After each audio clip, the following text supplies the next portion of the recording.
Kaleshwaram commission నివేదికపై CS Ramakrishna Rao సమావేశం. భేటీకి 3 committee అధికారులు హాజరు.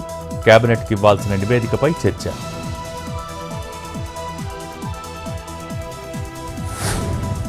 ప్రజల్లో ఉండేవారికే స్థానిక సంస్థల ఎన్నికల్లో సీట్లు.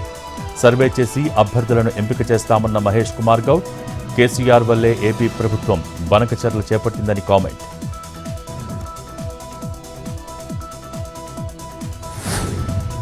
రేపు తెలంగాణ కాంగ్రెస్ నేతల చెలో ఢిల్లీ.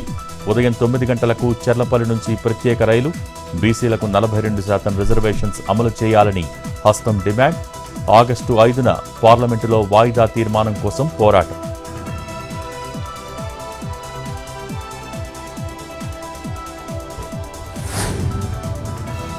ఈ నెల 7 రాత్రి రాహుల్ నివాసంలో ఇండియా కూటమి నేతలకు డిన్నర్. బీహార్ ఓటర్ జాబితా సమగ్ర సవరణతో పాటు పలు కీలక అంశాలపై చర్చ.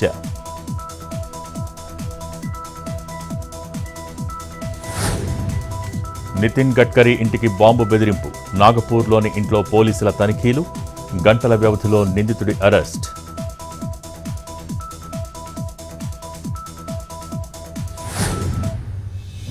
ఇకపై ఢిల్లీ అసెంబ్లీలో డిజిటల్ కార్యకలాపాలు.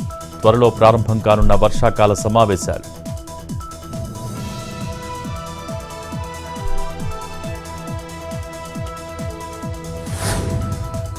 ఖమ్మం జిల్లా కిస్టారంలో లారీ ఓనర్ల ఆందోళన. సింగరేణి సంస్థ లోకల్ లారీలకు లోడింగ్ ఇవ్వటం లేదని ఆవేదన. ఏపీ కార్పొరేట్ సంస్థలకు లోడింగ్ ఇస్తోందని ఆగ్రహం.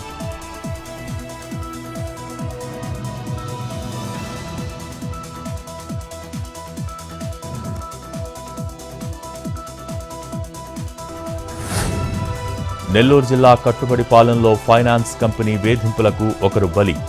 ఉరివేసుకుని ఆత్మహత్య చేసుకున్న చిన్నమస్తానయ్య. 4 వాయిదాలు ఆలస్యం కావడంతో ఇంటికి వచ్చి బెదిరింపులు.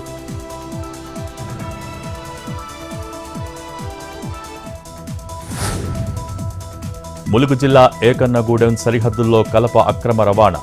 పక్కా సమాచారంతో పట్టుకున్న అటవీశాఖ అధికారులు. 16 టేకు దుంగలు స్వాధీనం.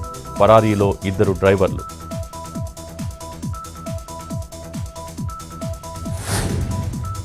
అస్సాం లాహున్గావ్లో దారుణం. భర్తను 2 యువకులతో కలిసి చంపిన భార్య. గుండెపోటు మరణంగా చిత్రించే యత్నం. డెడ్ బాడీపై గాయాలతో హత్యగా నిర్ధారణ.